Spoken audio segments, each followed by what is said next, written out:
Welcome back to another episode of the Casey Campbell Podcast. Casey Campbell with you, of course. Pleased to be joined by someone that hasn't been on this channel in a while. Simon Sikes, how's it going, bud? Of course, came home, drives for Pabst Racing in the USF 2000 series. How's it going, bud?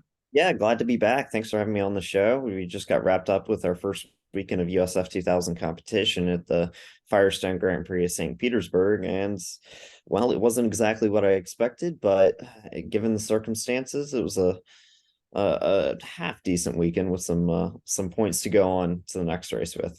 Yeah, so kind of just talk about you know, kind of just what have the last few years been like for, because it's like you putting the deals together and just trying to make a career out of this. And I don't think you knew if you were going to get in a race car again, and then you keep getting in them.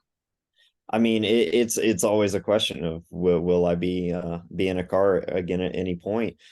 Because I've been on such a low budget running operation these past few years, putting half seasons here, half seasons there. Legacy Autosport was gracious enough to run me in the USF 2000 series for the past few years on a limited budget, and we didn't make every race, but it was great experience to learn. And finally, I made the step to be able to start driving the Pabst Racing USF 2000 car at some of the open tests. And then again, for the first time officially at the Chris Griffiths test this past fall. Great family, great team. And it's my absolute goal to run the full season with them. We've been piecing together the program so far, and I've done a couple tests. We've looked strong all the way up until St. Pete, and then that's when the chaos started. Yeah. So how was your weekend, you think?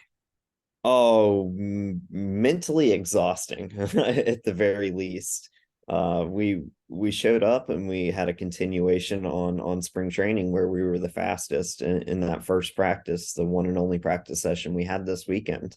But that didn't continue, as fighting for time and qualifying, I made a mistake in the now infamous turn 3 section where we saw so many crashes this weekend, Yeah. and got myself into the wall, bounced from one to the other, and had by far the biggest crash in my career, which reset me, and I had no idea if I was even going to be able to make it out for the races. But Pabst Racing did such a good job, Augie and the whole team, to put that car back together and keep me up, keep me ready to go, and give me the best possible car for that first race starting in 15th.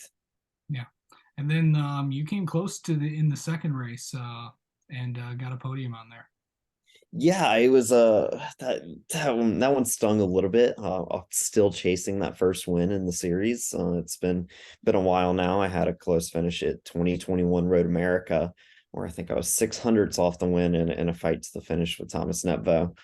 But it's something I've been chasing for a while now, and I was a little frustrated not to get it done. Race one, I felt like I made a solid recovery. We got kind of the most out of the session we could. We had to start 15th. I drove it all the way to 4th place, and by then the top 3 were a bit out of my range, but I was able to put the fastest lap in to start on pole on Sunday.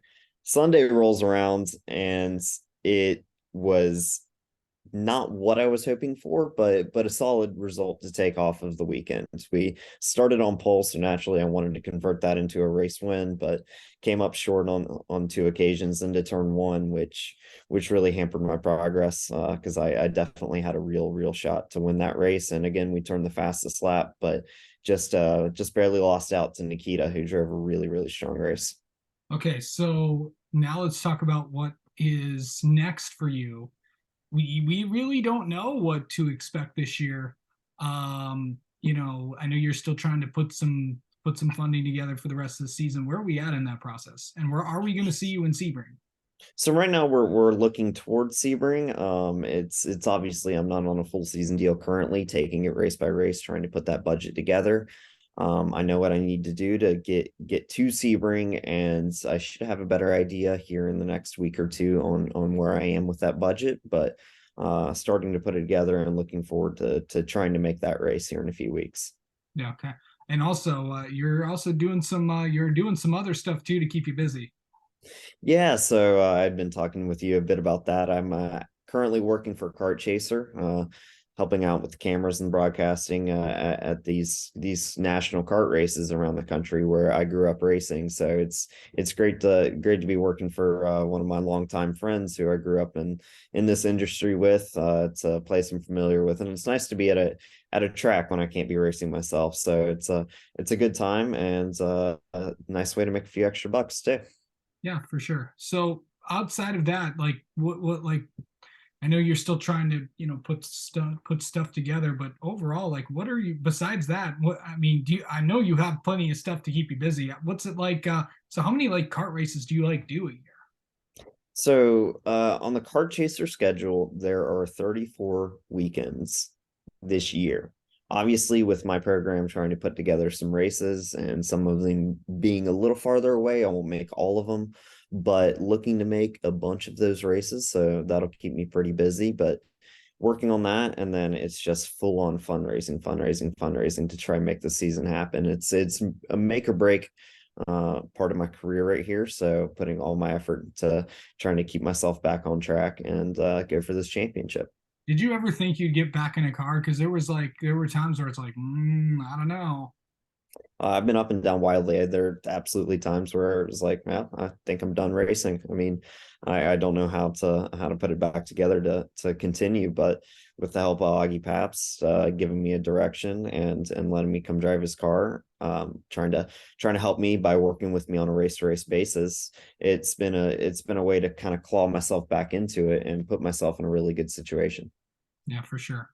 And overall, just just talk about like, you've had a lot of things that have happened to you in your career and all that stuff. Just kind of talk about like all the ups and downs that you've been through, and you're still here. I mean, where to start? It's been a long time. I'm 22 now, and I got my first race car with the Skip Barber Racing School when I was 14. Obviously, with big dreams then, and still big dreams now. But everywhere in between, it's been there. There have been the highs and lows of the sport, and the ability to get back to the racetrack.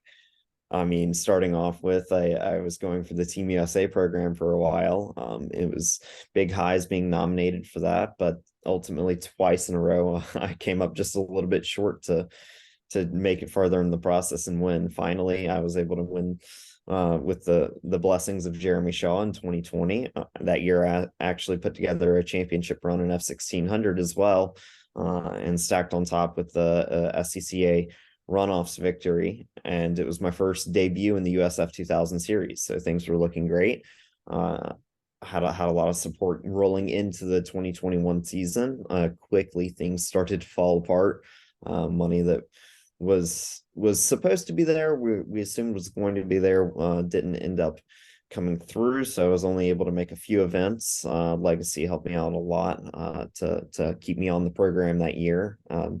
And then we rolled into 2022, where I had the support of Fred Edwards and the Metalloy Corporation to run with Legacy Autosport to try and chase down a championship. And we were fighting from a bit of an underdog position against some of these bigger organizations with the bigger budgets, but we made a strong run. I was top 10 in every single race. So we got the jobs done in finishing those races, but ultimately it wasn't looking like it was going to be enough for a championship run, and the plug got pulled halfway into the season, which left me in a spot to envy being in a race car, but also give me a lot of time to work out a plan to move forward. And how do I take a situation that I'm currently in and build a plan to start prepping for the 2023 season. And that's where I had a lot of talks with Augie Pabst to try and make a move there, because that was a place that had been highly recommended for me to try and pursue. And I showed up to testing with them in the Griffiths and found out why. It's an incredible organization that really makes no mistakes anywhere. It's the definition of perfection, down to the last T. So it was a great start to be there, and then it was working all winter to try and put a budget together, put a program together. There were a lot of times where it felt like I wasn't going to be able to put it together to start the season even. But eventually we got there, and we were able to put just enough together to start the season, make it through spring training in the first round, and then unexpectedly, I had a pretty big incident in qualifying, which was a big setback. That one stung. That was one of the, not physically bad on the crashing side. Like, I was okay. It wasn't bad in that sense, but did a lot of damage to the car. So it was a big effort to put it all together, and just left me with a good but sour taste on the weekend, knowing that I had a car that was capable of winning both races and topping every session, but I came up short in my ability to produce in qualifying, started myself out in the back foot, and wasn't able to close the deal. So I'm looking to try and put it together, put some money together to go to Sebring, and show what we can do there, because we had a really good spring training. Yeah, for sure.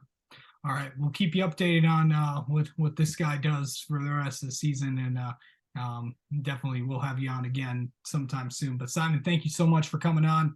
We'll talk to you soon. Thanks for having me. I really appreciate it.